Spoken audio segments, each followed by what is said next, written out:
Empecemos por el concepto de muestreo. Y bueno, pues en primera instancia nosotros estamos apreciando que en estadística le llamamos muestreo precisamente a ese proceso de selección de todos aquellos elementos o personas también de alguna población de estudio para su posterior análisis o estudio. El objetivo de poder levantar un muestreo, de poder recabar esa información, es ni más ni menos que el poder estudiar, analizar los datos para que nosotros podamos describir la totalidad de la población. ¿Sí? A partir de esa muestra, nosotros vamos a poder, mediante ciertas técnicas, poder inferir cómo se está comportando la población en su conjunto. ¿Sí? Para ello, bueno, pues es importante retomar algunos conceptos de la estadística descriptiva. El primero de ellos es el de la población. Hemos comentado que la población, como lo estamos viendo en pantalla, es el conjunto de todos los posibles elementos de un estudio. Ese es de manera muy genérica, todos los posibles resultados de un experimento. También ese es otro ejemplo, aunque bastante genérico, irónicamente también es mucho más asertivo que cualquier otra descripción más sencilla y más elemental de lo que es una población. Pero efectivamente va a ser un conjunto de datos que van a reunir ciertas o tales características, ¿sí? Pueden ser personas, pueden ser objetos, pueden ser inclusive, pues ni siquiera cosas reales, sino pueden ser elementos imaginarios, como los números, por ejemplo, en donde nosotros estemos agrupando a ciertos elementos de esa población, partiendo de ciertas características o variables que previamente definimos y que nos van a dar la sensación de que forman parte de un todo, ¿sí? Nos dice aquí que hace referencia explícitamente a todos estos elementos y por ello, comúnmente, estos tienen al menos una característica en común. Ahora también, como ya hemos comentado, hay poblaciones finitas o infinitas, lo cual no necesariamente tiene que ver con su tamaño. Una población infinita no solamente, aunque sí lo es, pero no solamente se restringe a pensar que son aquellas poblaciones tan grandes, tan inconmensurables, que resulta difícil saber específicamente dónde empiezan y dónde terminan, sino que también pudieran ser aquellas poblaciones tan extremadamente cambiantes o difíciles de contabilizar que consecuentemente pudieran llegar a ser tratadas como poblaciones infinitas. Y ese es un concepto que nos es muy útil en la inferencia estadística. El que nosotros ubiquemos si la población, el tamaño de la población es fácil o difícil de estimar, porque evidentemente serán distintos también las fórmulas que lleguemos a utilizar para poder obtener las diferentes estimaciones inferenciales que vamos a calcular, ¿de acuerdo? Por el contrario, una población finita es aquella que también es considerada como bien delimitada en cuanto a sus características, en cuanto al número de elementos, pero también hace alusión a aquellas poblaciones que son estáticas, es decir, aquellas cuyos elementos se mantienen constantes con el devenir del tiempo y que no tienen cambios importantes o seguidos, sino que se mantienen relativamente estables. Por otra parte, hablamos de la muestra. La muestra es justamente un subconjunto considerado a partir de dicha población, ¿sí? Esa muestra, bueno, pues puede ser simple y sencillamente una extracción de información, de datos o de individuos que parten de esa población y lo cual probablemente no sea muy relevante, sino que más bien para que esa muestra pueda tener cierta relevancia y pueda sernos útil, necesita que reúna ciertas características esenciales de la población de la cual proviene, con lo cual estaríamos hablando ni más ni menos que de una muestra representativa. La muestra representativa es aquella que comparte o que nos muestra también de manera proporcional, evidentemente, las principales características de la población en su conjunto. Es decir, si nosotros tenemos una población que consta en un 70% de mujeres y 30% de hombres, bueno, pues de entrada se tiene que apreciar y observar esa misma proporcionalidad dentro de la muestra que nosotros extraigamos, independientemente de del tamaño que sea, pues también se esperaría un 70% de mujeres, 30% de hombres.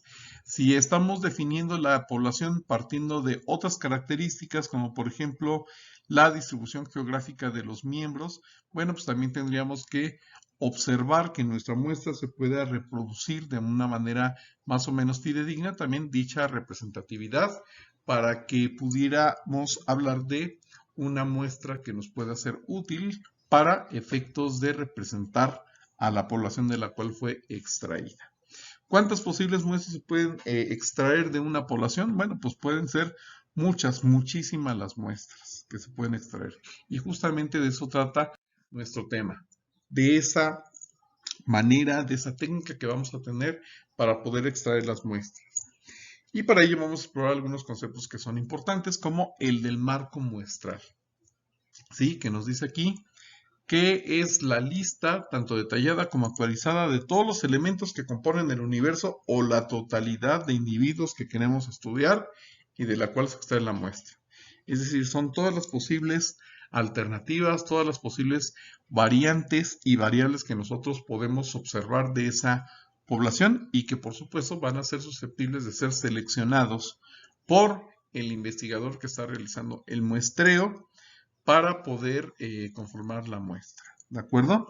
Algunos ejemplos de marcos muestrales relevantes, hablando por ejemplo de personas, es un directorio telefónico en donde pues bueno, pues prácticamente tienes a personas que tienen tal o cual característica, ¿no? Y esa característica puede ser que tienen simple y sencillamente una línea telefónica fija o móvil con tal o cual operador. El listado de prospectos de clientes, hablando de una empresa en concreto, ¿no? O de bases de datos que por ahí se pueden conseguir repentinamente, ¿sí? La lista de invitados a una fiesta o de posibles invitados a una fiesta, etcétera, ¿no? Una vez más, el marco muestral son todas las posibles alternativas de elección para conformar una muestra de esa población. Otro concepto importante es el tamaño de la muestra, que es pues, mucho más simple, evidentemente, y que hace alusión, evidentemente, al número de elementos que deberá tener esa muestra, ¿sí? Pero no solamente el número de elementos que nosotros de una manera caprichosa o voluntaria podamos asignar, sino que como estamos viendo en pantalla, bueno, pues vamos a ubicar un tamaño de la muestra adecuado para que ésta sea representativa, es decir, para que verdaderamente se vean representados, se vean aludidas las principales características de la población en esta muestra, ¿sí? ¿De qué tamaño tendrá que ser? Precisamente, ¿qué dimensión tendrá que tener para que esa muestra sea relevante y el análisis que nosotros le practiquemos nos pueda servir como fuente de referencia para estimar los parámetros poblacionales? Ahora, ya entrando un poquito más en materia, vemos que existen básicamente dos diferentes tipos de muestreo. ¿Sí? Por una parte tenemos la familia de muestreo probabilísticos y por otra parte la de muestreos no probabilísticos. ¿Sí? Ahí vamos a ver que existe una gran gama de alternativas y eso es lo que vamos a ir explorando de aquí en adelante.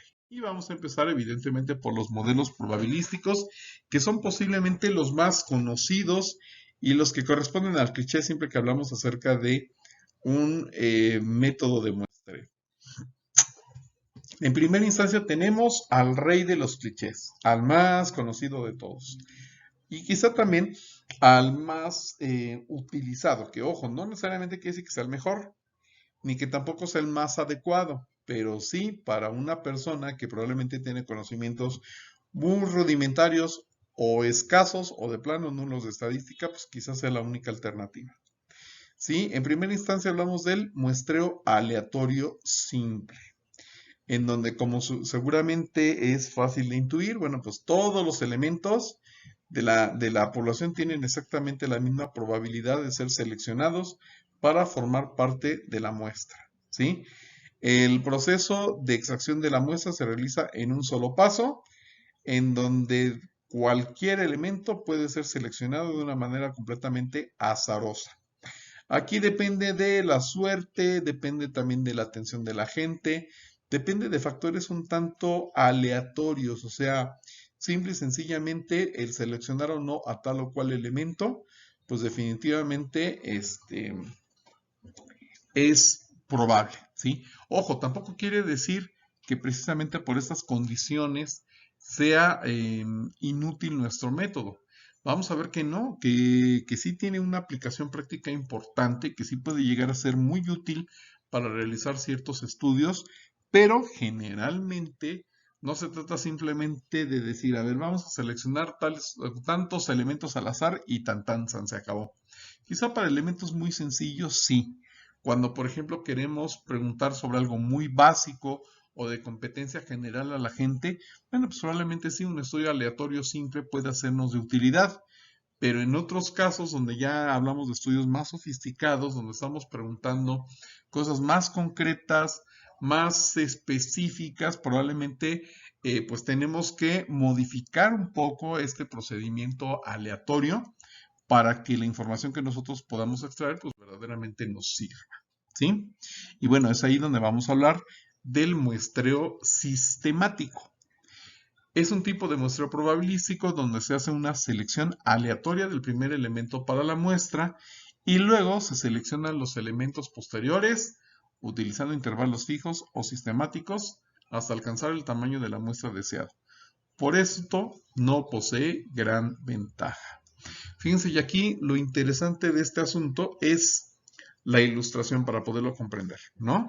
Definitivamente estamos también haciendo alusión al muestreo aleatorio, pero aquí lo estamos, entre comillas, sistematizando. Es decir, no solamente dejamos al azar la posibilidad de seleccionar 2 o 3 elementos contiguos de esa población, después dejar un hueco enorme y después volver a seleccionar otros 10 elementos de la muestra para evitar precisamente que nos enganchemos y tomemos únicamente las muestras de ciertas áreas muy específicas de la población y dejemos al descubierto también grandes regiones de la misma, es que se establece esta sistematización, en donde, por ejemplo, decimos, bueno, vamos a tomar como primer punto de referencia al segundo elemento de la población, ¿sí? El número 2, ese va a ser el primer elemento de la muestra y posteriormente vamos a escoger a partir de ahí al quinto elemento de la muestra, de la población, perdón, para formar parte de la muestra. De tal manera que el primer elemento es el número 2, 2 más 5, después vamos a seleccionar al número 7, 7 más 5 al número 12, 12 más 5 al 17, más 5 al 22, más 5 al 27, etc. Ojo, no quiere decir que sea siempre al quinto elemento después del punto de partida, sino que puede ser al sexto, al décimo, no sé, cualquier elemento sistemático que nosotros hayamos elegido, dependiendo también del tamaño de la población, ¿sí? Pero esa es una manera de quitarle, entre comillas, lo azaroso, o al menos parte de lo azaroso, al muestreo que nosotros estamos desarrollando. En algunos casos puede ser un tanto útil, un tanto práctico este muestreo, que por ejemplo, a manera de ilustración podemos comentar que el semáforo fiscal al cual nos topamos o nos topábamos, porque creo que ya está en desuso, cuando ingresamos al país proveniente del extranjero, seguía justamente este tipo de muestreo. Como sabemos, resultaba muy difícil o muy complejo el poder practicar una revisión al 100% de todas las maletas, de todos los viajeros de los distintos vuelos provenientes de las diferentes regiones del mundo. Entonces, si el viajero provenía sobre todo de un país considerado como seguro, ese espaciado, esa progresión de la revisión de las maletas era mucho más grande que el de un pasajero proveniente de países considerados mayormente arriesgados, como países asiáticos, países africanos, por supuesto, y también de Centro y Sudamérica, ¿sí? Cuando hablamos de países europeos o del resto de Norteamérica, bueno, pues ese estigma de países más seguros, entre comillas, pues implicaban también una progresión más alta, es decir, era más difícil que nos tocara una revisión en el semáforo de la aduana.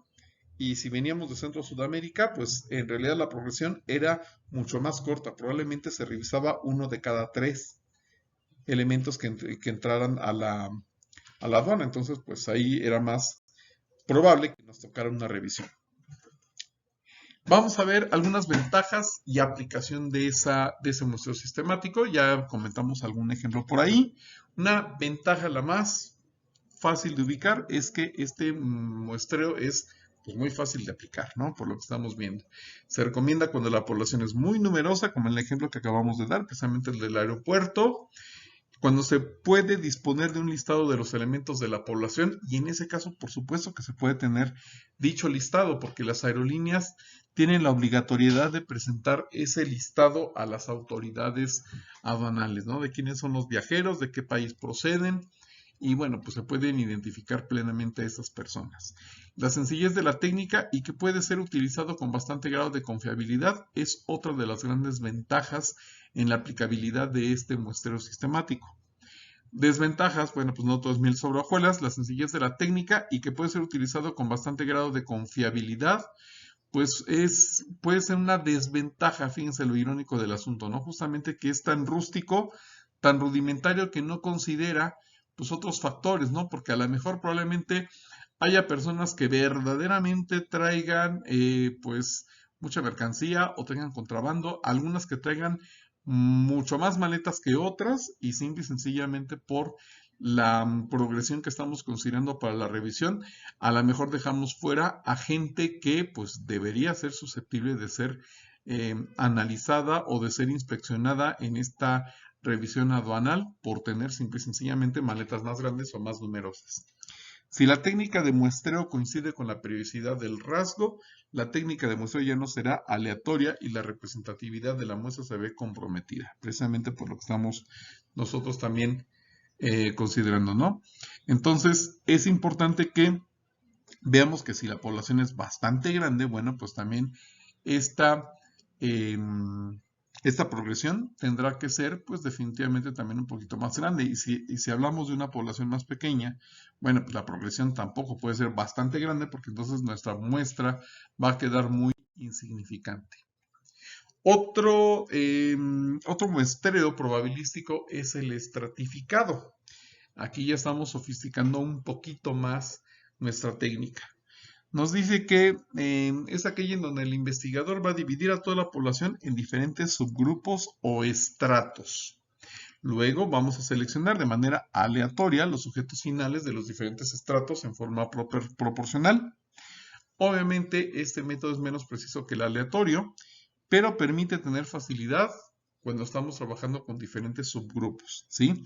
Y vean cómo de esa población vamos a segmentarlos justamente en diferentes estratos, ¿sí? En diferentes estratos que pueden ser diferentes características, pueden ser también diferentes estratos socioeconómicos, hablando por ejemplo de un estudio de mercado, o pueden ser determinadas simple y sencillamente variables que nosotros podamos apreciar, de los cuales vamos a segmentar esa población y hacer extracciones selectivas.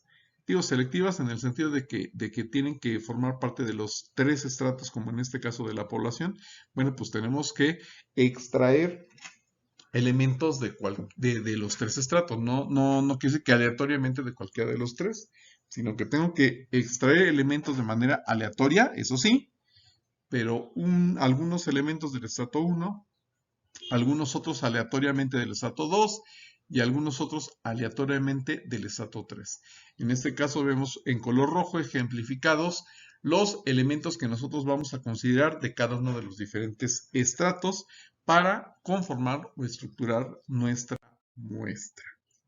Ventajas y aplicabilidad de este muestreo estratificado. Bueno, pues se va a recomendar cuando tenemos un cierto conocimiento del comportamiento de la población, es decir, de la segmentación que tiene. Obviamente tenemos que saber distinguir cuáles son las características o variables que la van a describir, porque pues eso es lo que va a ayudarnos a conformar dichos estratos, ¿sí? pues obviamente también es aplicable cuando cualquier elemento es susceptible de ser clasificado, porque si hay elementos que no podemos ubicar en tal o cual estrato o característica, pues entonces simple y sencillamente este método pues puede resultar ineficiente, ¿sí? Cuando tenemos interés en obtener información a nivel de las subpoblaciones, es decir, cuando nos interesa, por ejemplo, hacer estudios regionales, ¿no? En donde nosotros estamos estratificando la población por las diferentes regiones del país o regiones del mundo y queremos obtener ciertos parámetros, ciertos puntos de referencia puntuales, precisos respecto al comportamiento de esos grupos, considerando justamente esas diferencias geográficas, esas diferencias en cuanto a edad, en cuanto a sexo o género, etcétera, ¿no? Es ahí en donde se va a utilizar bastante este método de muestreo. Nos dice aquí que también su objetivo es conseguir una muestra lo más semejante posible a la población en lo que a la o las variables estratificadas se refiere. Es por ello que aquí se vuelve particularmente importante el que podamos extraer una muestra que sea bastante representativa, considerando justamente la dimensión, el tamaño de cada uno de los diferentes estratos y extrayendo un número representativo proporcionalmente hablando de cada uno de dichos estratos. También tiene sus desventajas. Puede ocurrir que los miembros de una unidad superior se parezcan, reduciendo la representatividad de otros en la muestra final. Esto, pues definitivamente no estamos exentos a ellos, a que a pesar de que haya personas o elementos en diferentes extractos, si las diferencias no son muy marcadas, si existe de alguna manera también cierta semejanza entre el comportamiento de tales o cuales estratos, entonces las aseveraciones que podamos hacer y que según nosotros sean las definitorias o diferenciadoras más bien entre uno y otro segmento de los estratos, pues probablemente tengan un cierto nivel de error, ¿de acuerdo? Obviamente por esas características, ya que la población está segmentada en diferentes estratos, en diferentes subgrupos, pues se requiere de mayor tiempo, porque hay que separarlos, hay que buscar igualmente muestras que provengan exactamente de tales o cuales estratos y se tiene que contabilizar adecuadamente. Y eso puede representar una desventaja porque no es tan rápido como los anteriores. Puede llegar a ser complicado también porque hay que determinar el tamaño de la muestra de cada uno de los diferentes estratos, ¿de acuerdo? Puede resultar inclusive caro en algunos elementos, en algunos casos, perdón, sobre todo cuando la población llega a ser bastante grande. Ahora, una variación es ni más ni menos que el muestreo por conglomerados. Vean ustedes cómo aquí en la ilustración que tenemos en la parte superior derecha, vemos también que hay una categorización de los elementos de la población, en este caso en ciertos conglomerados. Nos dice que es una técnica muy práctica y también fácil de emplear, ya que es utilizada cuando hay agrupamientos naturales o conglomerados relativamente homogéneos en una población. ¿De acuerdo? Aquí el investigador puede omitir a los individuos de un conglomerado en una selección o tomar más de un individuo de uno de ellos, razón por la que no es muy representativa como técnica y puede tener un error elevado. Vean cómo en este caso, a diferencia del otro, en el estratificado, si ustedes recuerdan, ahí sí considerábamos para que esa muestra fuera representativa a un número específico de cada uno de los diferentes estratos de la población. Teníamos que seleccionar aleatoriamente a cierto número de individuos o de elementos de los diferentes segmentos de la población.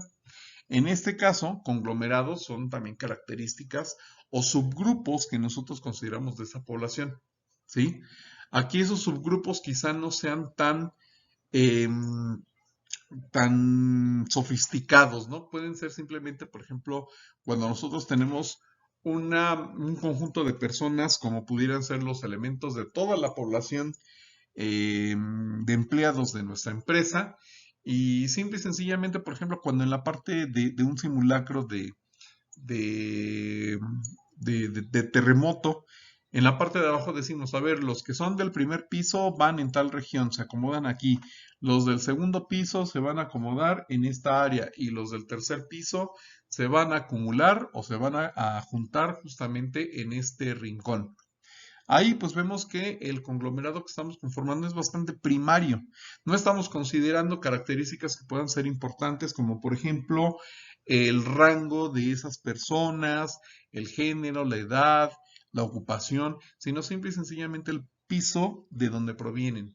Entonces probablemente para hacer un estudio o en este caso un simulacro, digamos, a ver, vamos a considerar para no distraerlos a todos, gente de los pisos nones, ¿no? Nada más, vamos a considerar total o parcialmente a la gente que es de los pisos nones o de los pisos pares o de los dos últimos pisos del edificio para poder realizar este simulacro o para poder, por ejemplo, como en el caso de los refrescos, poder evaluar cuáles son las preferencias que pueden llegar a tener esas personas sobre ciertos productos como lo pueden ser los refrescos o alguno otro de consumo bastante popular y generalizado.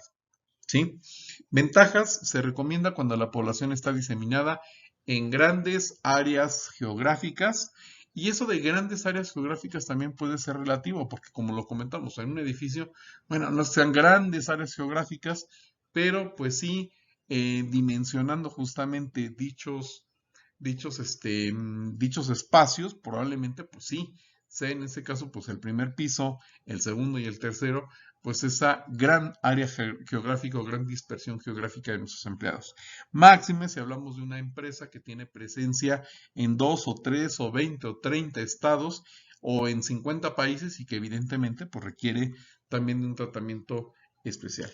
Nos dice aquí que no es preciso tener un listado de toda la población, solo de las unidades primarias de muestreo, ya que como estamos viendo, pues aquí no estamos considerando grandes características o características muy específicas, sino más bien conglomerados de gente, que son simplemente grupos grandes de personas.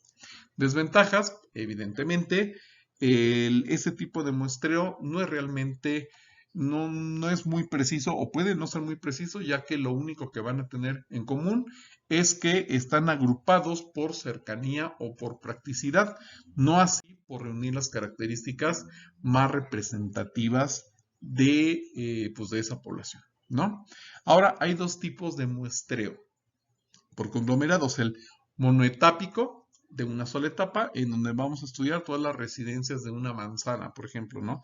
Hablando de estudios poblacionales, de presupuesto participativo, por ejemplo, en el caso del gobierno de la Ciudad de México, o, pues no sé, de aceptación o de consulta de seguridad para los vecinos de una manzana. Bueno, pues vamos a levantar en una sola, en un solo muestreo cuáles son las preferencias o las características de los habitantes de una manzana para que con base justamente a esa manzana, es decir, a una cuadra de viviendas, pues hacer nuestro levantamiento muestral, ¿no? O bietápico en 2 etapas. Se escogen primero las muestras de manzanas y luego se elige al azar los elementos dentro de las manzanas seleccionadas, ¿de acuerdo? Eso pues evidentemente depende también del presupuesto que se tenga, depende también de los disímbolos que puedan ser este, estas diferentes manzanas, estos grupos de personas, pues va a ser el tipo también de estudio que nosotros llegamos a aplicar. Y por supuesto también el tiempo. Si no tenemos tiempo para hacer el estudio en 2 etapas, pues lo hacemos rápidamente en una y se acabó.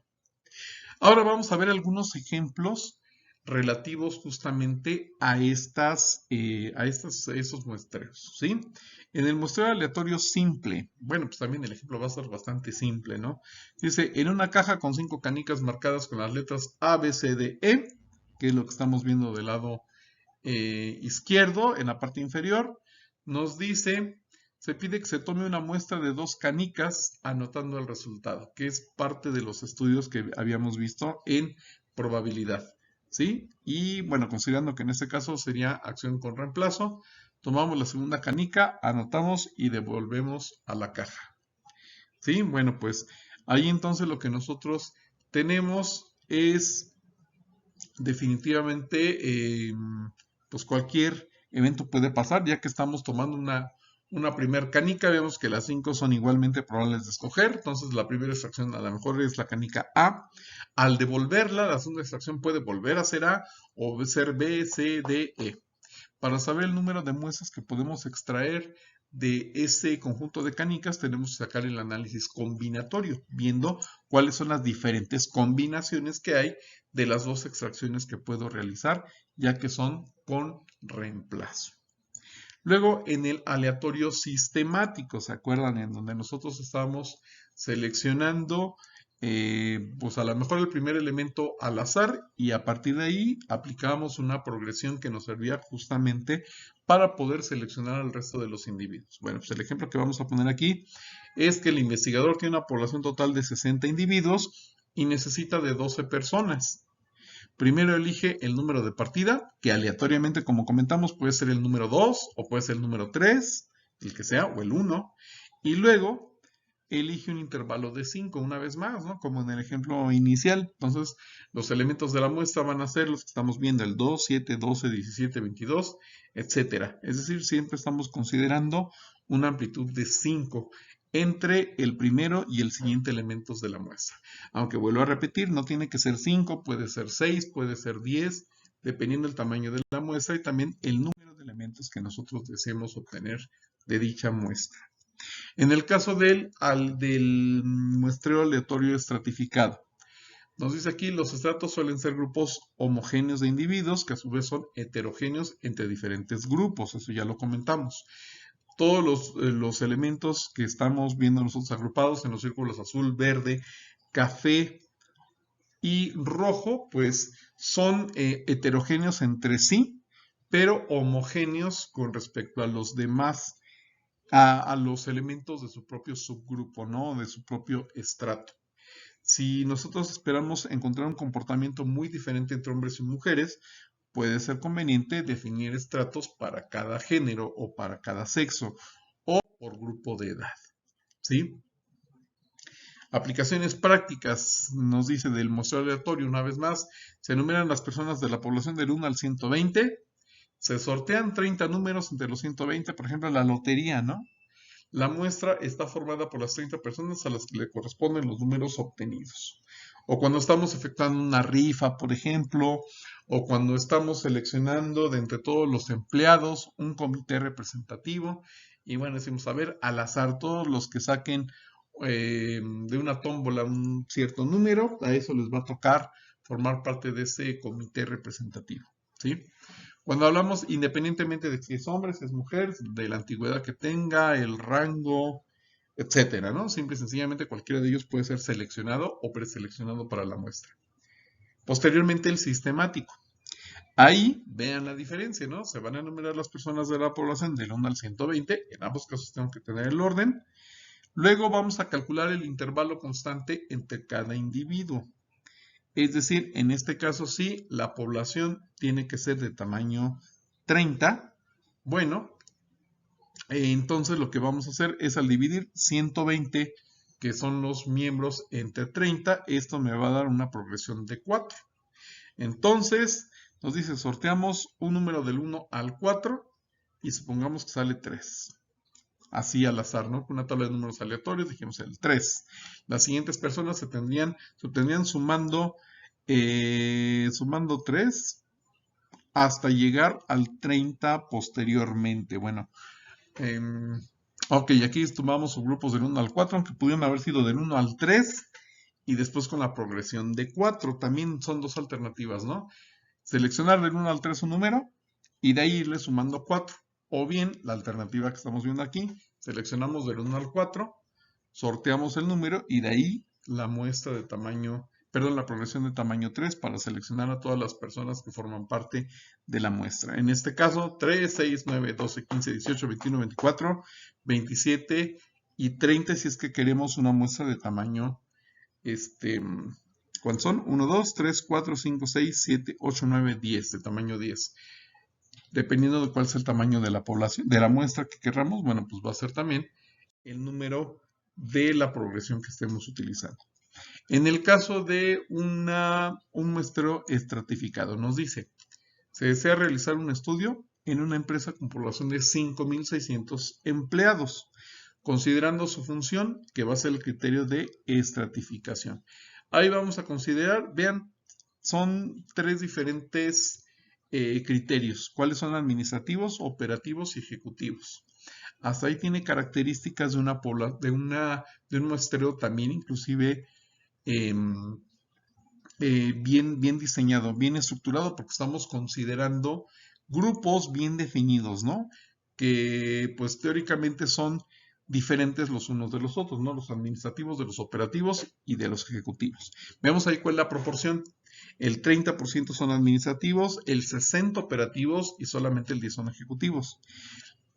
La muestra se va a estructurar mediante una selección aleatoria de empleados de cada estrato, de los cuales 15 deberán ser administrativos, 30 deberán ser operativos y solamente 5 del área ejecutiva. Estamos considerando, evidentemente, 50 elementos partiendo de una proporción de cada una de las diferentes segmentaciones de esa población de empleados. Luego, para un muestreo por conglomerado, supongamos que la Secretaría de Salud o el Ministerio de Salud quiere investigar un tratamiento para prevenir el cáncer de colon.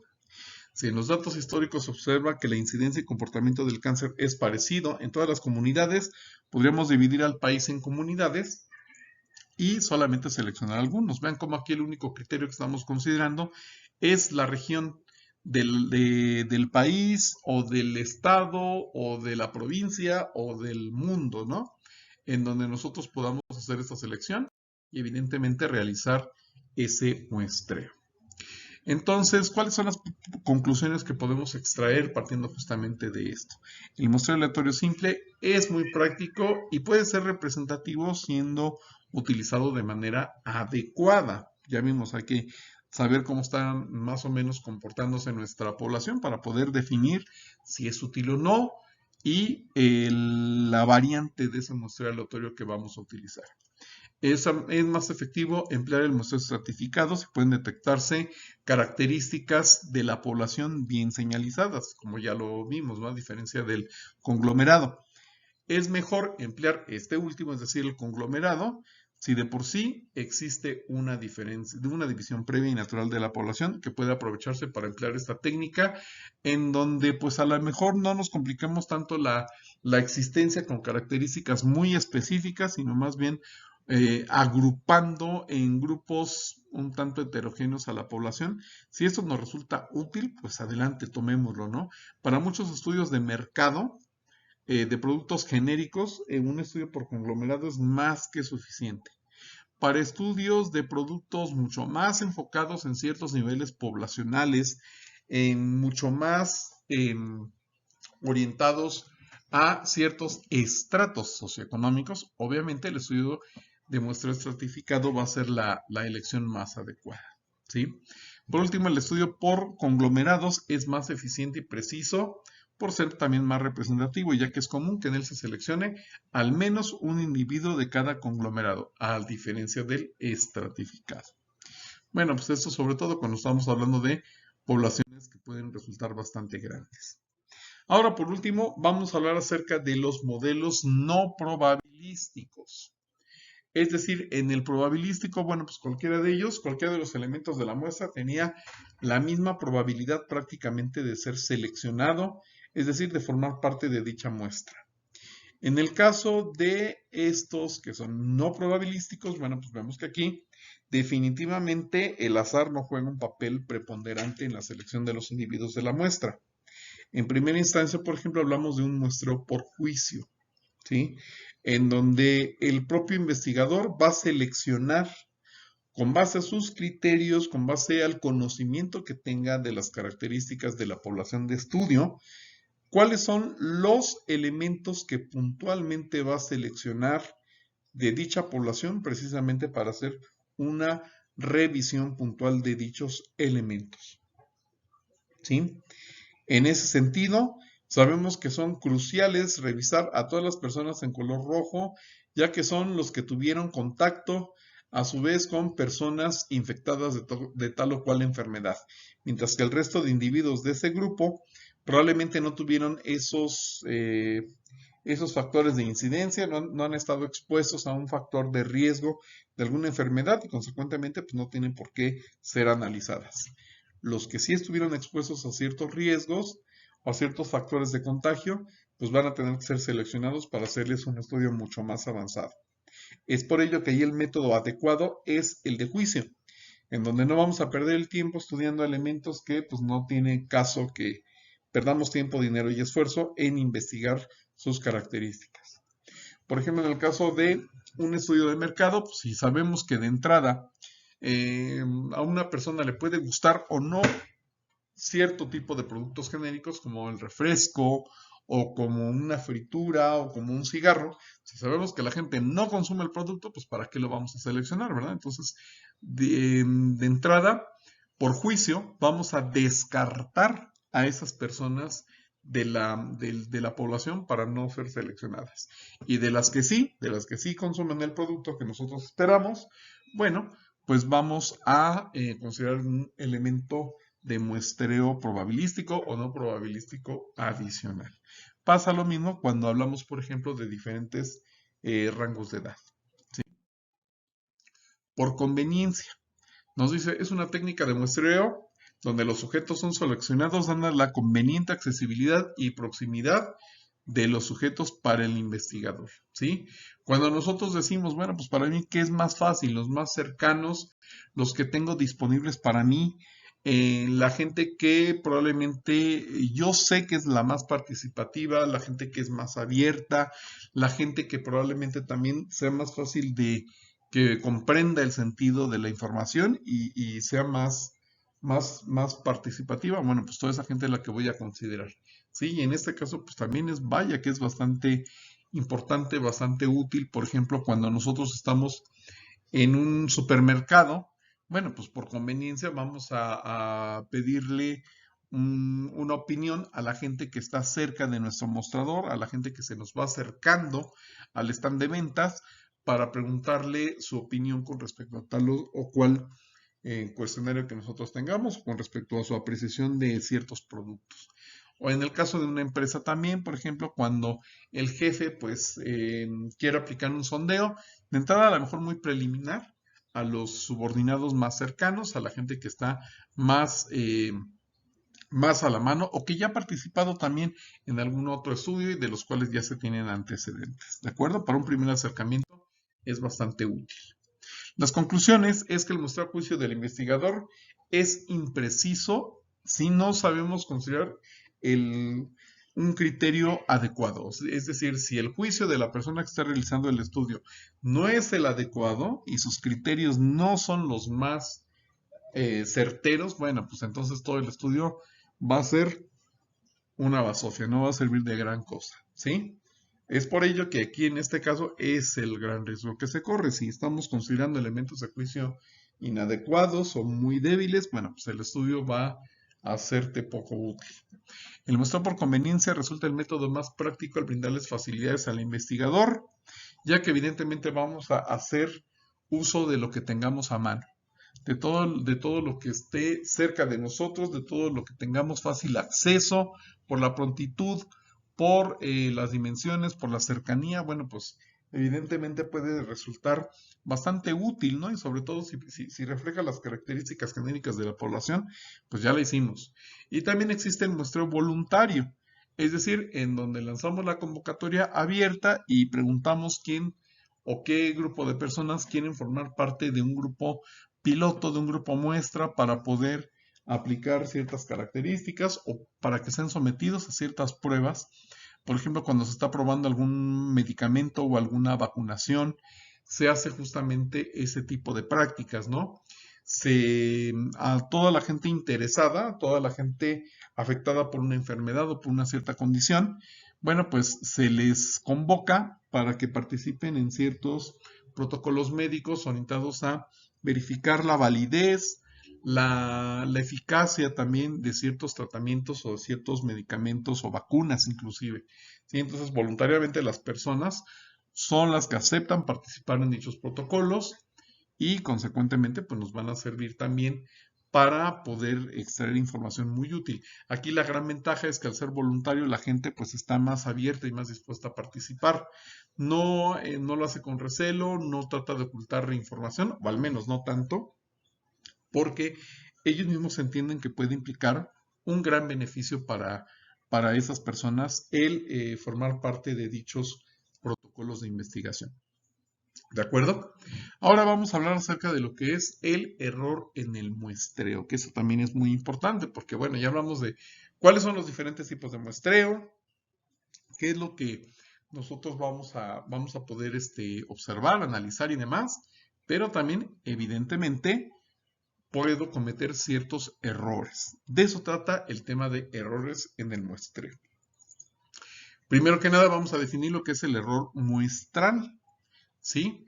Nos dice aquí que es la variación natural existente entre muestras tomadas de la misma población cuando una muestra no es suficientemente representativa de la población. Aun si se ha tenido cuidado en el proceso muestral, se espera que a pesar de que dos muestras distintas tomadas de una población sean representativas, siempre existirán diferencias individuales. Esto es, el no tener características bien identificadas de una población puede implicar que yo seleccione erróneamente y de manera no representativa a los miembros de una población.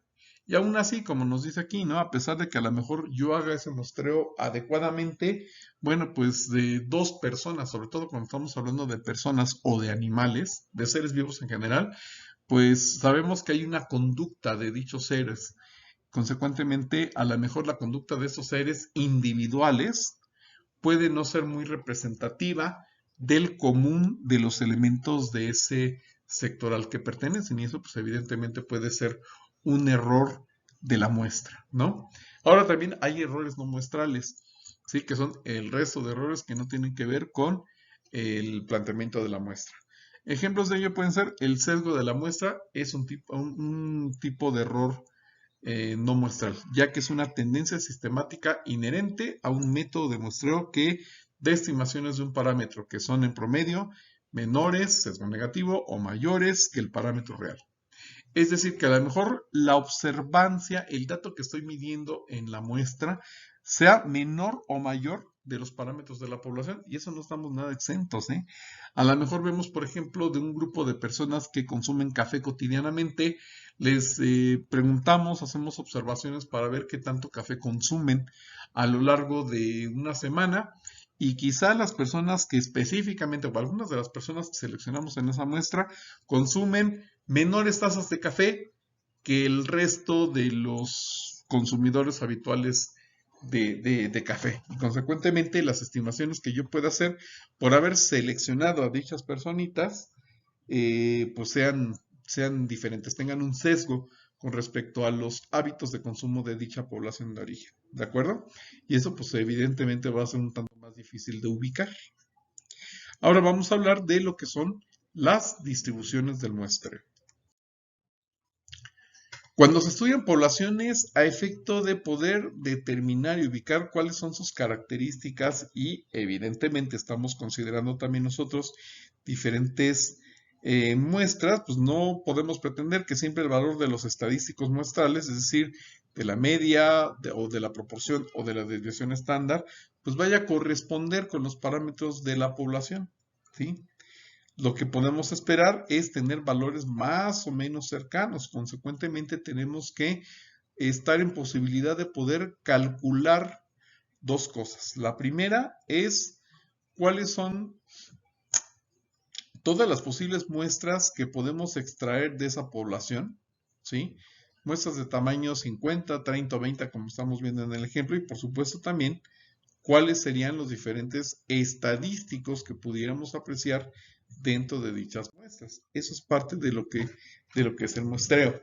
Nos dice aquí, en una distribución que resulta de considerar todas las muestras posibles que pueden ser tomadas de una población, su estudio permite generalizar y describir las características y propiedades de una población dada una sola muestra.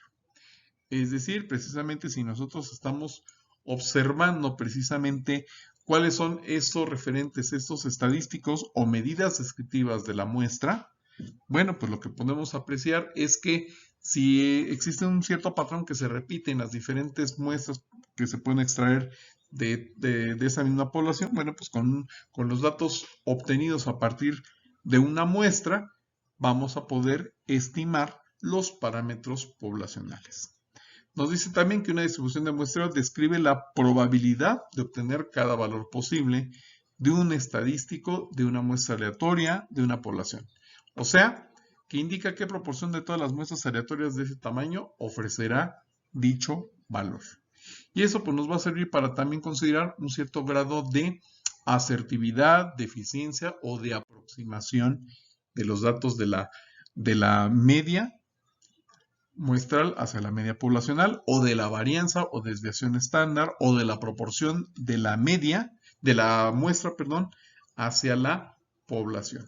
Cuando nosotros partimos de los referentes de una muestra, ya sea media, varianza, desviación estándar o proporción, para estimar efectivamente los parámetros poblacionales, bueno, pues estamos haciendo una distribución del muestreo.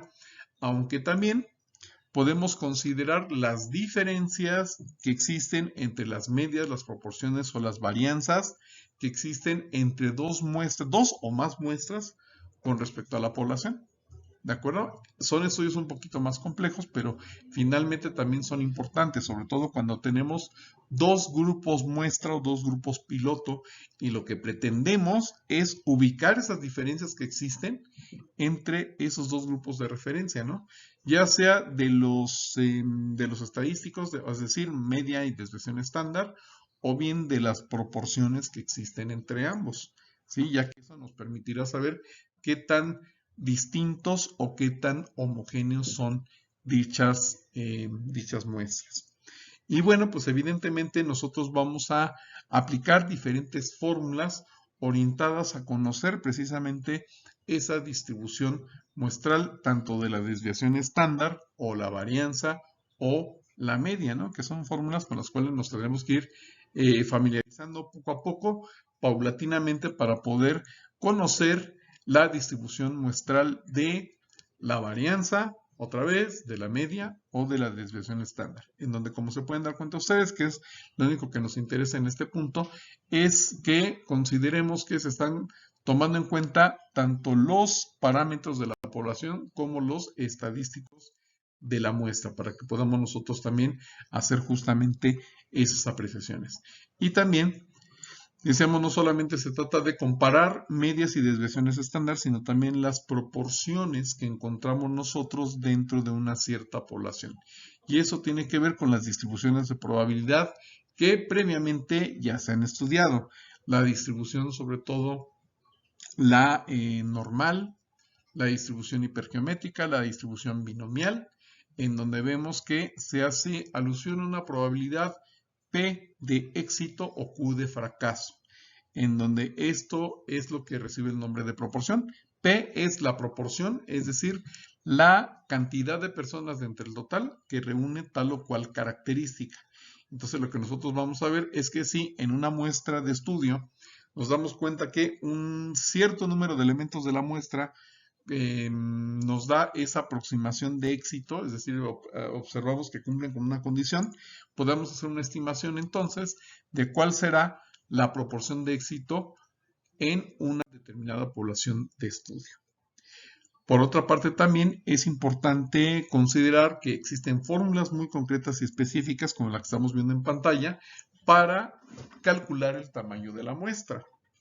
Donde aquí, como se pueden dar cuenta ustedes, estamos considerando varios referentes. Uno de ellos es precisamente, partimos del modelo de la distribución normal, en donde vemos precisamente esas puntuaciones estándar Z de área bajo la curva. Vemos también, por otra parte, que se considera lo que es un grado de confianza o nivel de confianza del muestreo que pretendemos. Se recomienda que no sea menor al 85% ese nivel de confianza, aunque ya para tener una asertividad más eficiente, bueno, pues podemos hablar de un grado de probabilidad o de certidumbre o nivel de confianza del 90, 95 o inclusive el 99%, ¿de acuerdo? Evidentemente esto traducido en puntuación estándar, es decir, en unidades de desviación estándar, nos habla acerca de puntuaciones de 1.64, 1.96 o 2.58 desviaciones estándar. También se considera el tamaño de la población, lo cual es completamente necesario. Y eso, siguiendo los pasos de cálculo de esta fórmula, vamos a poder saber y conocer cuál será el tamaño de la muestra que nosotros vamos a extraer. Obviamente, tienes que considerar qué grado de certidumbre pretendes con tu estudio, cuál es la desviación estándar, es decir, qué tanta diferencia existe entre todos los miembros de esa población, cuál es el tamaño de dicha población, tomar también los grados de libertad, es decir, el número de variables que estás considerando. Si solamente es una o una muestra, entonces tendríamos n-1 y consecuentemente también tomar en cuenta un error de estimación, el cual pues, es inevitable, ¿no? Partiendo de ese error de estimación y de los elementos que ya definimos, es que podemos definir exactamente de cuántos elementos tendrá que ser mi muestra para que yo pueda tener una cierta certidumbre de que el estudio me va a ser de utilidad y va a cumplir con los fines para los cuales fue creado.